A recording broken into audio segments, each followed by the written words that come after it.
How strange to come home to find I have been missed so. I set Cinta down. She spends a long while sniffing at the individual blades of grass before the few remaining leaves clinging to a blackcurrant bush arrest her attention. She bounds across the small lawn and leaps at the leaves. In the past month, she has grown. Her wobbly bat ears still look disproportionate, but her body has lengthened. She is beginning to look more like the corgi she is, rather than a ball of fluff with giant ears. Her attention span remains that of a puppy, and she soon loses interest in the leaves. She also seems to have no interest in going to the toilet now she is outside. Back in the lounge, I have time to clean up after Cinta and set the kettle to boil before the doorbell rings. Cinta howls, and I silence her with a finger on her nose. She tries to follow me down the stairs, and closing the door in front of her earns me another howl. Lady Bergamon is dressed in a heavy wool cloak, and her white hair is just visible under the fur-trimmed hood.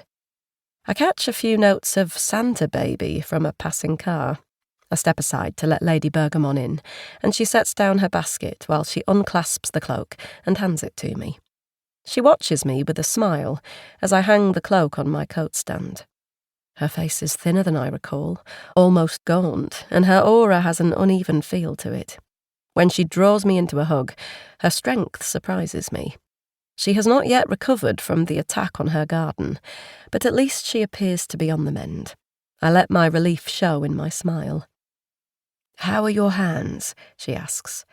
I flex them, and they twinge. The burn of Bainacre's rot is still fresh in my memory. It has been nearly 3 weeks since Lady Bergamon declared the healing had progressed far enough that I no longer needed to visit her daily. Between her herbs and magic, the cold iron tokens and the antibiotics, the Fey infection has subsided. Like the knife wound in my side, the burns that covered my hands have faded to silvery scar tissue. The healing skin is tight, but a huge improvement on the weeping sores. A little tender, but much better. "That will ease over time," Lady Bergamon says, as she follows me upstairs. "Fey magic is tricky. Any lingering effects from the wolfsbane?" "None, thanks to you and Wishhearth." "Good." As soon as we step into the lounge, Cinta rushes to Lady Bergamon. Cinta's expression is one of adoration, which I thought was reserved for Fungia and Wishhearth. Although she and Lady Bergamon have never met, Cinta is smitten. "Wishhearth told me you'd adopted a puppy." Lady Bergamon strokes Cinta, who squirms and whimpers. "He was quite taken with her. From what I gathered, Wishhearth conspired with Fungia to make sure Cinta came to me. You could share your life with someone far worse. Cinta is quickly showing that to be true." I smile as I head towards the kitchen. "Tea? Please." Lady Bergamon follows me. "I have your father's medicine." "Thanks. When I go to the conclave, I'll bring back the last batch of bottles." "That would be helpful. Otherwise I shall be required to drink more wine."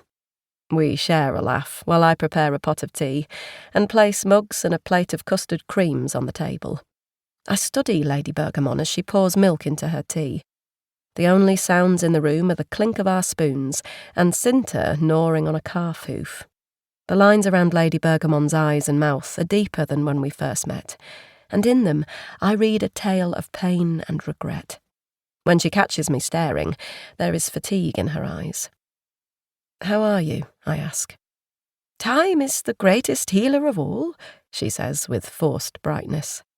When I offer no response, she busies herself with selecting a biscuit, which she dunks in her tea. "Truth be told, I haven't been sleeping well. The worst part of all is that I know I'll soon feel better."